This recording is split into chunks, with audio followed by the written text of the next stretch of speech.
Bakit hanggang ngayon ay ginagamit pa rin ng mga airline ang mga eroplanong may propeller? Hindi ito dahil sa nostalgia.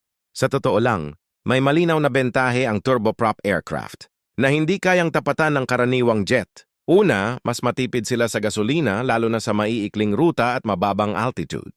Sa ganitong biyahe, hindi umaabot ang jet engines sa pinaka-efficient nilang takbo habang ang turboprop ay nasa tamang kondisyon na agad. Dahil dito, maaari silang gumamit ng 20% hanggang 40% na mas kaunting fuel. Ikalawa, hindi nila kailangan ng mahahabang runway.